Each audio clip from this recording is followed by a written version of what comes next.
¿qué tal? Bienvenidos a este quinto módulo de la introducción al Evangelio según San Marcos.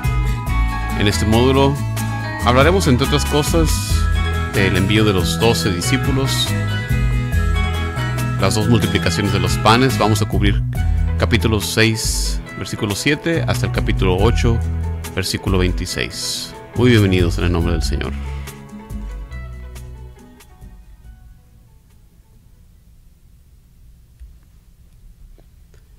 De entrada tenemos en este módulo este pasaje del envío de los 12, comenzando aquí en el capítulo 6, versículo 7. Después de su muerte, los discípulos iban a continuar la misión de Jesús, y en este pasaje vemos como un tipo de entrenamiento. Jesús ha estado enseñándoles, ellos han sido testigos de las enseñanzas, de las obras de Jesús, y ahora como que salen a tener una práctica en sí. Nota cómo ellos van de dos en dos, van en pares. Para nosotros puede ser una lección de ayudarte. No creas que tienes que hacer tu ministerio, tu discipulado por ti mismo. Si tienes alguna labor en la parroquia, llama a alguien más a que te ayude. Jesús aquí nos da el ejemplo de cómo nosotros mismos llevar a cabo esta evangelización, este ministerio, acompañados de dos en dos. No tiene que ser en solitud. Nota también cómo Jesús los manda sin preparación alguna. ¿Y por qué es así? Bueno, yo creo que es para que los 12 pusieran su confianza no en la preparación, no en todo lo que llevaban, no en la lista de cosas, sino más bien en Dios. Y no estar preocupados por otras cosas. Así también nosotros hay que aprender a poner nuestra confianza en Dios. Dios nos ha dado grandes herramientas, tecnología que nos ayuda, y es precisamente por la tecnología que estamos aquí con ustedes, pero poner nuestra confianza no en eso, sino en Dios, que va a proveer para nuestro ministerio, que nos va a dar las palabras para enseñar a su pueblo. Vemos también muy importante cómo el mensaje de los discípulos es el mismo mensaje de Jesús. Conviértanse, vuélvanse a Dios. Como ya lo hemos mencionado, pues este era el mensaje de Juan el Bautista, el mensaje de Juan, el mensaje aquí de los 12, y obviamente estos 12 al construir, al instituir iglesias, se vuelve entonces la misión de la iglesia. Es una continuación del mensaje de Jesús. El Papa Pablo VI nos decía, no es que la iglesia tenga una misión entre otras, no, la iglesia es misión. Y ahorita vemos cuál es esa misión. Continuar la misión de Jesús, que ¿cuál es? La de predicar la buena nueva del Evangelio, sanar a los enfermos, liberar, exorcizar a los posesos. Es lo que hace la iglesia el día de hoy, y nosotros participamos, todos los bautizados, en esta su misión. Tenemos aquí también el pasaje de la muerte de Juan el Bautista. Esto lo vemos empezando en el versículo 14 del capítulo 6. Este Herodes que se menciona es hijo de Herodes el Grande, que escuchamos en otros evangelios en la Natividad de Jesús. Juan el Bautista aquí es decapitado, sentenciado a morir sin siquiera tener un juicio, ni siquiera un juicio falso, ¿verdad? Algo que también presagia la manera en que Jesús había de morir. Y Marcos, pongámosle atención, porque él nos presenta muchos paralelos aquí entre el precursor y el anunciado, entre Juan el Bautista y Jesús. Mira estas pistas. Herodes estaba equivocado acerca de que Juan fue resucitado, versículo 16. Jesús ciertamente será resucitado. Al igual que Herodías, los principales sacerdotes también quieren matar a Jesús, pero que tienen que ir por diferentes medios tortuosos, debido al miedo que le tenían al pueblo. Como sucede con Herodes, Pilato hará morir a Jesús, aunque no sepa en realidad qué crimen ha cometido Jesús. Finalmente, al igual que los discípulos de Juan, en el versículo 29, más adelante también un seguidor de Jesús obtendrá su cuerpo, su cadáver, y lo pondrá en un sepulcro. Todas estas pistas nos muestran de que Marcos quiere que sus lectores vean en este evento de la muerte de Juan el destino de Jesús en su pasión y su muerte. Pasamos ahí ahora a la primera multiplicación de los panes que tenemos en el versículo 30. Todavía estamos en el capítulo 6. Versículo 30, vemos cómo Jesús y los apóstoles están determinados a tomar un descanso, alejarse un poco, pero la necesidad de la gente los continúa ocupándolos. Versículo 34, vemos cómo Jesús siente compasión. Ese Dios compasivo, misericordioso que tenemos aquí está presente entre nosotros con Jesús. Siente compasión por la muchedumbre en su necesidad. Cómo estaban como ovejas sin pastor. Por eso conocemos a nuestro Señor Jesús como el buen pastor. Algo que ya había profetizado el profeta Ezequiel, capítulo 34, de cómo nuestro Dios vendría como pastor. Nota también el contraste con los discípulos que quieren dispersar a la gente. Jesús vino a reunirlos y aquí los discípulos quieren que se vayan a su casa. Este pasaje nos muestra el cuidado, el amor, la preocupación de Jesús que cuida de su pueblo, así como Dios también lo hizo con su pueblo en ese éxodo, en esa salida de Egipto, como también les dio el maná celestial, no los dejó desamparados. La iglesia también, hay que tomar en cuenta, siempre ha visto estos pasajes de la multiplicación de los panes como una prefiguración de esa abundancia espiritual que Jesús nos dejó con la Sagrada Eucaristía. Y más adelante en el segundo pasaje tendremos otras cosas que comentar también. En el siguiente pasaje vemos cómo Jesús camina sobre el agua. Estamos aquí en Marcos 6, versículo 45. En el pasaje anterior de la multiplicación de los panes, vimos cómo Jesús tiene ese poder divino que vimos en el Antiguo Testamento, en el Éxodo. Jesús tiene ese mismo poder para proveer de las necesidades de su gente. Ahora lo vemos con ese poder como amo y señor de los elementos naturales, calmando el viento.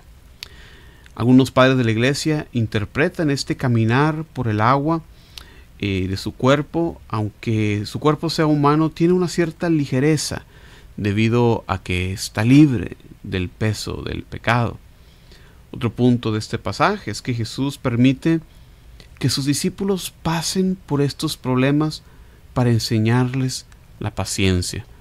Así que piensa tú también en tus propias tormentas personales que tienes, que quizás son también pruebas, aquí como Jesús permite que suceda eso. Quizás también Jesús quiere que pases por esto para crecer en tu paciencia, crecer en tu confianza y tu fe en Dios.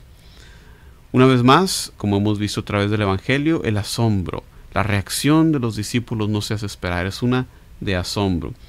Los discípulos aún no han descifrado la identidad de Jesús después de presenciar sus obras, después de oír su predicación. Todavía no lo entienden, tienen el entendimiento oscurecido. Necesitaban la luz del Espíritu Santo para iluminarles. Y cosa que nos debe de llevar a nosotros a evaluar. ¿Cómo vemos nosotros a Jesús en nuestras vidas? ¿Es realmente Dios o es simplemente un hombre bueno? ¿Okay? ¿Lo vemos como amo y señor del universo o únicamente como alguien que enseñó cosas bonitas? Hay que pedir la ayuda del Espíritu Santo que nos guíe, nos lleve a ver a Jesús como quien realmente es, verdadero Dios, verdadero hombre, el amado Hijo de Dios, que viene para salvarnos. Continuamos en el capítulo 6, ahora en el versículo 53, comenzando con unas sanaciones que realiza Jesús en Genezaret, una área donde viven personas no judías. Parecería que con este tipo de pasajes Marcos nos está contrastando el comportamiento, la fe de los discípulos de Jesús con esas personas, que los discípulos aún no lo reconocen. Y la gente aquí en Genezaret inmediatamente lo reconoce. Al haber mucha fe aquí en esta población, pues hay mucha sanación, hay muchos milagros. Dios requiere de nuestra fe, requiere de nuestra cooperación. Tenemos que abrir nuestros corazones. Quisiera resaltar también el versículo 55 y cómo habla de cómo Jesús recorría toda esa región, cómo empezaban a transportar en camillas a los enfermos a los lugares donde oían que Él estaba. O sea, había gente que ya se estaba encargando de hablar de Jesús, de proclamar sus obras. Y el día de hoy hacemos eso nosotros. Proclamamos cómo ha actuado Dios en nuestras vidas, cómo nos ha salvado de manera definitiva. Aquí esta gente que eran supuestamente no creyentes, reconocen a Jesús, proclaman sus obras, y nosotros, ¿qué hacemos? Estamos entrando ahora en el capítulo 7 con una discusión sobre la impureza. En este pasaje Jesús está criticando la hipocresía de los fariseos y los maestros de la ley, dos grupos que vamos a ver constantemente en oposición a Jesús. Ellos se jactaban de seguir al pie de la letra la ley, y no solo eso, sino que también miraban con desprecio al que no seguía la ley de una manera tan estricta como ellos lo hacían. Capítulo 7, versículo 3 nos ofrece una explicación de esa tradición de la que están hablando, de la ceremonia de lavarse, y eso es una pista para ver que la audiencia de este evangelio está dirigida a personas no judías. Entre ellos está dirigido quizás a judíos, pero también hay personas no judías, porque aquí Marcos se toma el tiempo de explicarles el significado de esta ceremonia. Jesús le responde a estas objeciones que tienen ellos, indicándoles que lo que ellos están haciendo es más bien pues una invención de ellos, es algo que ellos se inventaron. Se han creado tradiciones, habían hecho a un lado la voluntad de Dios, y les recuerda su pecado, de cómo muchos de ellos, para no encargarse del mantenimiento de sus ancianos padres, cómo para no hacer eso declaraban todas sus posesiones como corbán, es decir, algo que supuestamente ya estaba ofrecido a Dios. Entonces, para no mantener a sus padres, se deshacían de esta obligación, que eso sí lo manda la ley, proclamando que todo su dinero lo tenían encargado a Dios. Entonces demuestra ahí su hipocresía. Continuando, ahora con la purificación de los alimentos. Este pasaje, junto con el pasaje de Hechos, capítulo 10, versículo 9 al 16, nos da la respuesta, el por qué nosotros no seguimos las reglas de la dieta, las reglas alimenticias que tienen los judíos.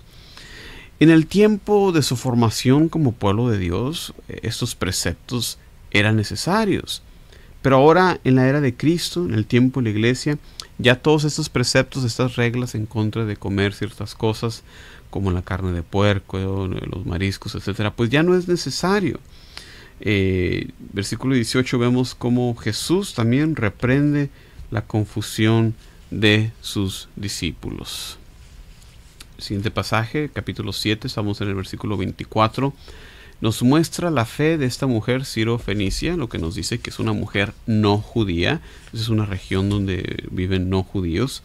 Vemos cómo Jesús se retira a un área que está al noroeste de Galilea. Galilea ya está al norte de Jerusalén, rodeada ya de lugares no judíos.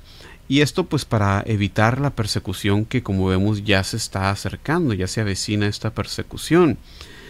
Varias cosas hacen que la fe de esta mujer sea extraordinaria.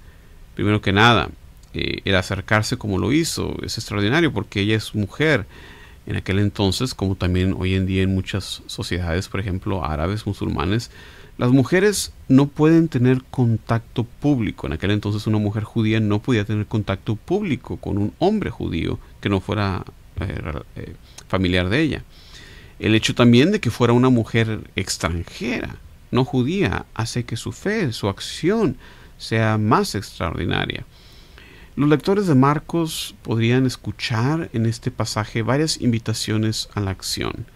Primero, imitando la persistencia de la mujer, aun cuando las cosas parezcan desesperadas. Otra cosa que podemos imitar es a Jesús, quien de cierta manera rompe las reglas en nombre de ayudar a este extraño.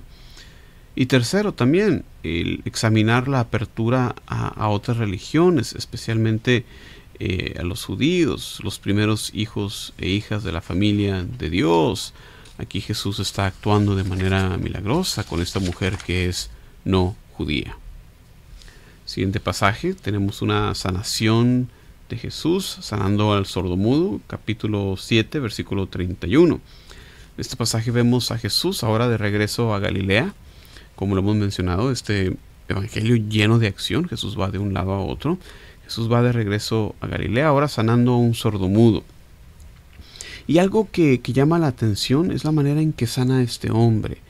Hasta ahora Jesús manda y con su palabra se efectúa la sanación.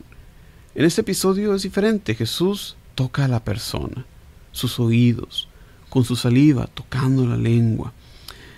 En las Sagradas Escrituras, el gesto de imponer las manos, de manera como lo hace Jesús, significa una transmisión de poder o transmisión de una bendición. Los dedos de Dios en las Sagradas Escrituras nos hablan, simbolizan la acción divina. La manera en que Jesús cura al hombre nos enseña que para creer en Dios debemos abrir nuestros corazones a su palabra. Este pasaje se cumplen aquí las palabras del profeta Isaías, capítulo 35, versículo 5, que nos dice: entonces los ojos de los ciegos serán abiertos, los oídos de los sordos serán despejados. Este término que tenemos en el versículo 34, éfata, ábrete, ha pasado hasta nuestros tiempos a la liturgia del bautismo, donde se bendice ahora la boca y los oídos del bebé o del adulto cuando se bautiza. Más bien en el ritual de los niños, no estoy seguro si existe en el ritual de los adultos. Y se dice la bendición de que se les bendice para que a su debido tiempo, habiendo oído la proclamación del Evangelio, puedan ellos a su vez proclamarlos. Entonces este acto está inmortalizado ahora también en nuestra liturgia. Estamos entrando ahora en el capítulo 8, tenemos ahora la segunda multiplicación de los panes. Y los biblistas a veces discuten sobre si se trata de una repetición, que hubo nada más una multiplicación, o fueron dos, etcétera. Bueno, aquí lo vamos a tomar como Marcos nos lo da, debe haber una razón.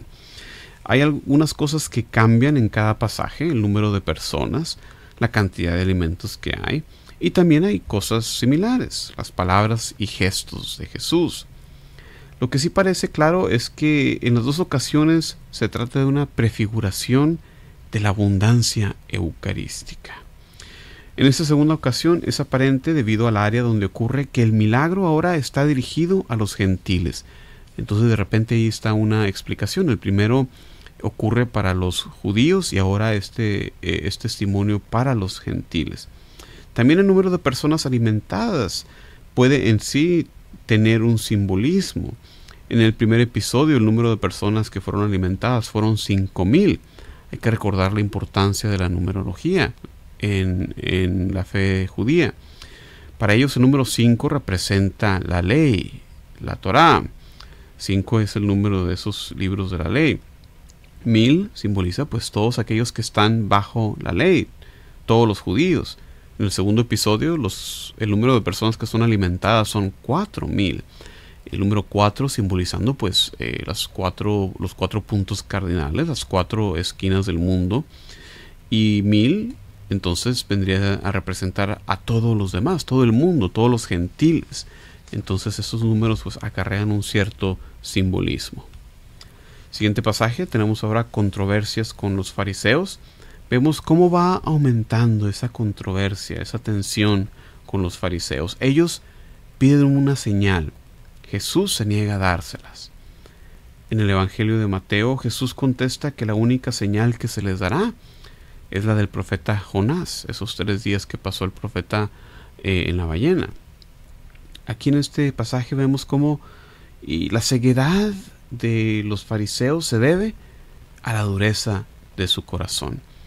Y que no pase eso con nosotros, que nuestra obstinación, que nuestro no cambiar, que nuestra propia dureza, no suceda eso en nuestros corazones. Hay que ser reconciliados con Dios, que el pecado no sea causa de eso para nosotros. Jesús ha venido realizando multitud de obras que si nosotros, así como ellos en aquel entonces, si tenemos los ojos abiertos, podemos ver, podemos identificar a Jesús por quien realmente es, el Hijo del Dios viviente. Siguiente pasaje, Jesús advierte contra la levadura de los fariseos. Es un pasaje de malentendidos, porque Jesús está hablando de la levadura de los fariseos y la de Herodes, hablando pues de sus enseñanzas, y los discípulos entienden otra cosa. Marcos aquí está contrastando la actitud de los discípulos con los eventos que hemos visto recientemente. Como el ciego, los discípulos no ven, pero es por su dureza de corazón. Como los fariseos, los discípulos han visto los milagros, pero aún así no entienden. Con esta falta de entendimiento de los apóstoles, pues cerramos esa sección. Enseguida tenemos la curación del ciego en Betsaida. Es interesante también porque, al igual que la pasada, Jesús toca a la persona, y ahora la curación se realiza en etapas. Y esto tiene también un mensaje para nosotros. Hay que recordar muchas veces, cuando nos convertimos a Dios, a veces, yo diría más bien rara, es algo inmediato, como las curaciones anteriores. Más bien a veces nuestra conversión, la de mucha gente, sucede así, también en etapas. Por eso hay que tener paciencia con los hermanos a nuestro alrededor, con los que nos encontramos. Quizás ellos, como este ciego, no ven todavía bien a Jesús, se han encontrado con Él, pero en su caminar aún no le han visto por quien es Él. También este pasaje puede ser la manera en que Marcos nos indica la manera paulatina en que los discípulos comienzan a ser curados de esa ceguera espiritual que les impide ver quién es Jesús. Y hay que recordar también que la curación de los ciegos certifica a Jesús como Mesías. Ya los profetas habían anunciado esto. Por ejemplo, Isaías 35, capítulo 5, que nos dice: entonces se despegarán los ojos de los ciegos con la venida del Mesías. Y así, de esa manera, terminamos con este módulo de formación en el Evangelio de Marcos. Muchísimas gracias por acompañarnos. Se despide de ustedes Juan Carlos Moreno. Nos vemos en el siguiente video. Pase bien para ustedes siempre. Hasta la próxima.